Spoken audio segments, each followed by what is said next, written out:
When I was a kid growing up in Cohasset, Massachusetts, I used to put streamers on my bike, clip baseball cards on the spokes, and ride in our annual Memorial Day parade. There was a fire truck, a color guard, high school marching band, and some VFW and American Legion members wearing their old uniforms. For a kid, they were happy events, full of red, white, and blue speeches and flag waving, honoring the heroes from World War I and II and Korea. This morning I'd like to create a small parade for us. It won't look or even sound like a parade, but I hope it will feel like one. I'd like to invite any of you who are willing to share one story about how you were called and how you have served. It doesn't have to be about anything military. It might be right here at All Souls. It's also an opportunity to tell us about someone you knew who gave their life in service to our way of life. There won't be marching, and I don't have flags or streamers to wave, but following each story, let's honor our servants with a silent tribute. Call it a digital sparkle. Okay? It's a little friendlier for those with PTSD who don't like loud noises. We can honor them. So I'd like to do that as we go through. And as we give them the sparkle, thank them for what they gave. I'm not asking you to tell us about every good deed you've done. Pick just one call and how you answered it. Who's willing to share?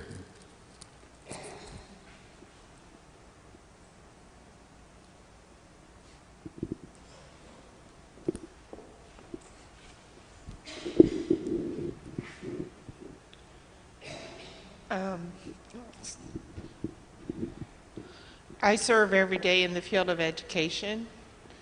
I guess I'm following in the footsteps of my dad, who was a teacher. I'm not a teacher, but I help kids. And I feel like I was really called to do that about 11 years ago. Some of the ways I serve is in this church. And I just want to remember my dad, who brought my family to All Souls in the 60s. He served in Europe, and his ashes are out there.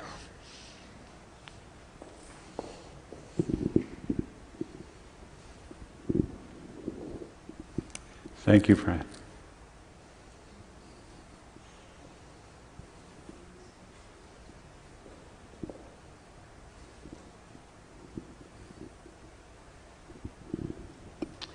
I'm Doris Cantrell. I always think about my dad this time of year. He was a disabled American veteran, and he was very proud of that. He worked tirelessly with the DAV, supporting all of the vets that came back from Vietnam and from Korea and all the other wars, and he was just always on call to help any of them who might need something, and was just, you know, that was his calling, his passion. He was going to be a farmer, but because of his disability, he had to give that up. So in a way, he kind of gave his life, a part of his life, to that whole thing. I was the only child, so I had to be his son and daughter, and I always felt kind of like he would have loved to have had a son, but I tried to hang in there and did my best with that. I really can't think of what I do in the way of service that would even come close to what he did, so I think more in terms of having been his daughter was an honor, and he was just the neatest little man in the world. He was very short, and he was feisty and funny, and just always happy, even though he had this pretty bad disability, wore a brace, was in pain a good deal of the time of his life. And this is the time of year, I remember we always went to the Memorial Hall downtown our small town every Memorial Day, because Dad was part of that ceremony that they always did in putting out the flowers. And that just always stays with me. And I know when I was watching TV yesterday and they were showing some Memorial Day events going on, and I thought the race just totally paled. You know, all I could think of was Memorial Day and my dad. So that's my memory. Thank you, Doris, for being a wonderful daughter.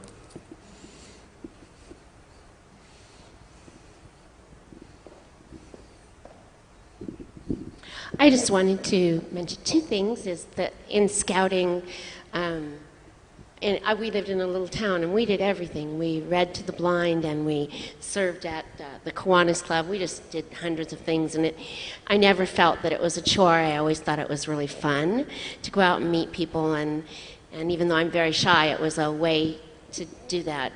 And then I wanted to talk about Perry, who served as a corpsman in Vietnam because he didn't believe in combat, and he would have been drafted. So he enlisted in the Navy so that he could help people rather than kill them, and to remind people that not everyone was killed by bullets, that some people also were killed by Agent Orange.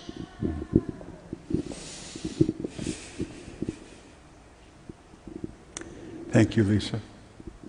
Welcome home, Perry.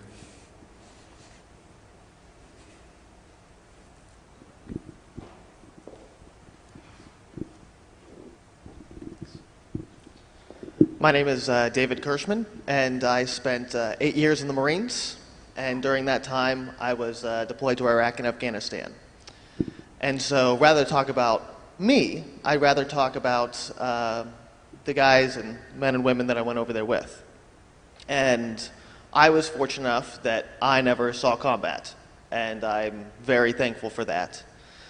But regardless if anyone saw combat, war changes people, regardless of the circumstances, some more than others. And I think I've lost more friends coming back than I had over there. And so I think Memorial Day, I think about them as well, and all the sacrifices that they have made. So, thank you.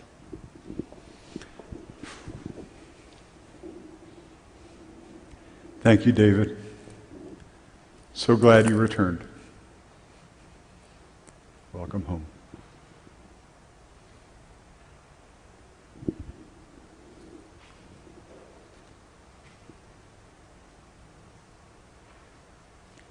I'm sorry our mic cord is so short.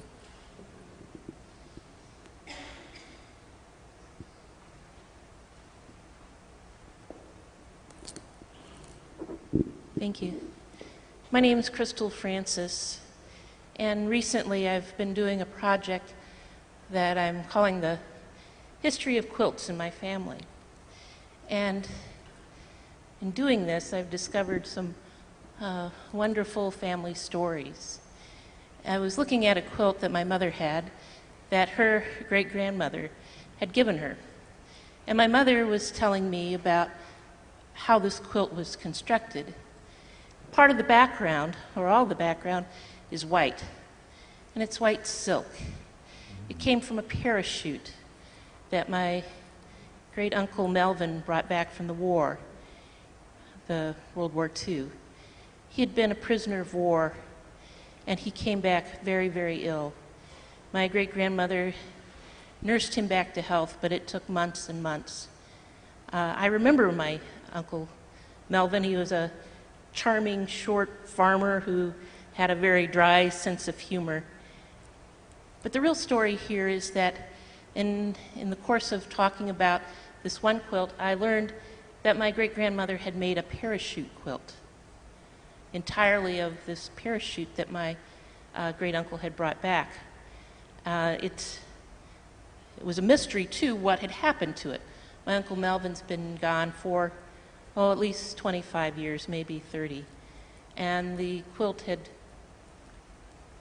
been sold at an auction.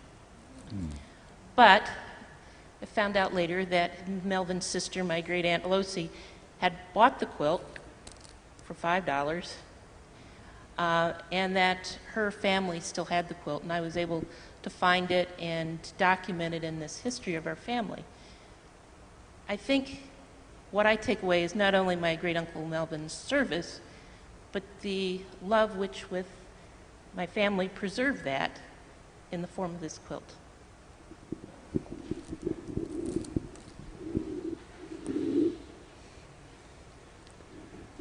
Thank you, Crystal. History of quilts.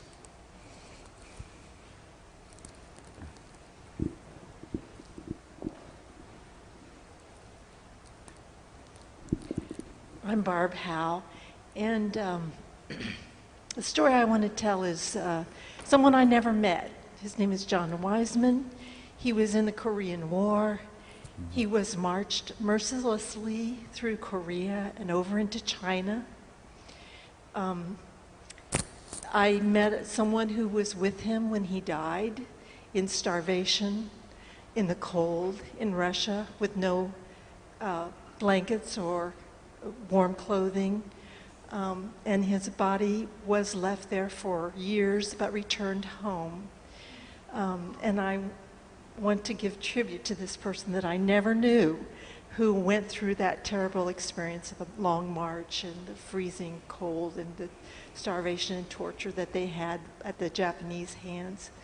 And I also want to give a tribute to the man who made it so that I know that story, and his name is Ernest Batman. He's a relative of John Wiseman. He's my dad, and he too was a serviceman, but he has been in what he considers to be the service of the Lord for probably 70 years, being a minister and caring for the sick and visiting shut-ins and taking me, even at my age with my voice, to visit the people in his church who are shut in and sing Christmas carols with them. So Dad helps us to serve even yet today.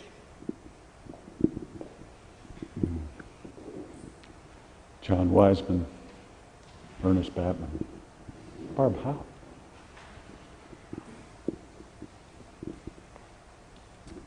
Good morning. My name is Diana Patterson, and I just wanted to share that I have a hero in my family also, and it's my daughter. She left college and came home, and one day I came home from work, and she said, "I've joined the Air Force."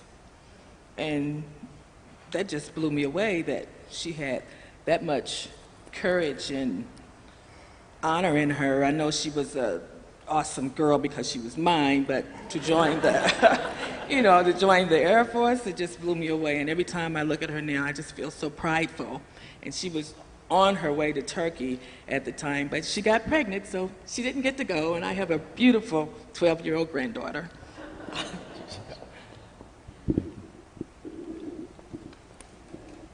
Thank you, Diana.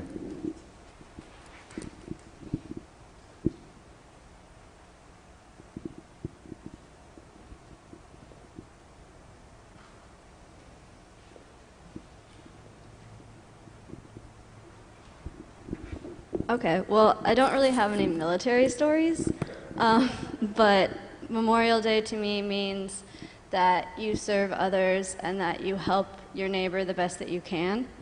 And recently, my friend Lizzie, she normally comes with me, but because her family doesn't accept her, she struggled with it a lot, and she decided one day she didn't want to live. So I chased her down a highway in the middle of the night. I battled like the little barrier to get to her in time, and she saved my life because I was dying of anorexia, and she reignited in me a will to live. So I wanted to give her that back, and she's one of my best friends, so I'm glad I got the opportunity to be there for her, and she's in the hospital now. I know Anastasia visited her, but I'm really grateful that she's my friend and I'm her friend, and that people will make sacrifices for each other just out of friendship and just out of love. And I'm really grateful for that. Thank you, Danny. And your friend, too.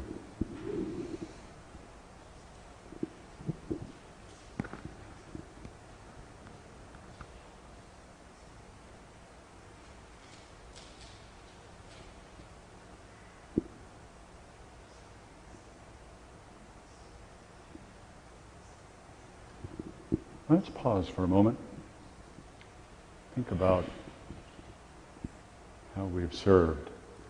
I'd like to take a moment to make sure we honor those who have served in the traditional ways that we honor. So for the veterans. I'm going to start with the women in uniform. Could I have any women who served? Girl Scouts? All right. All right. Anyone serve in the Coast Guard? Marine Corps? David, thank you. Yeah. Air Force?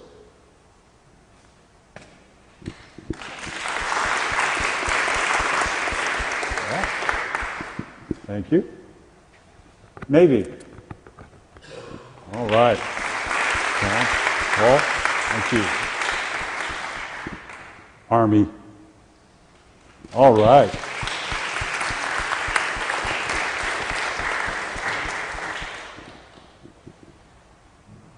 Public safety,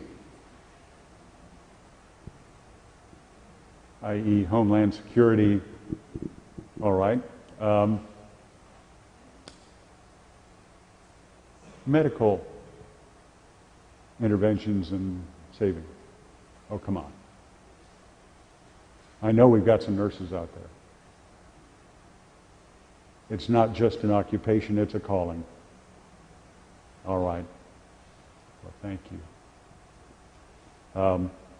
I hope if you served in the Guard or the Reserves that you stood at the appropriate time for your branch. If not, stand now. One more thing to ask you to stand or wave for. Any of you who were served by any of those people, please stand.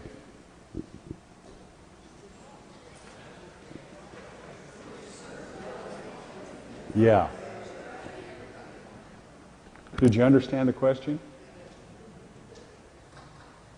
If you were served by anyone in the military, by anyone in public service, in public safety, yeah. This is a moment of gratitude and recognition for all those who serve so that we can live our lives the best we can. Thank you.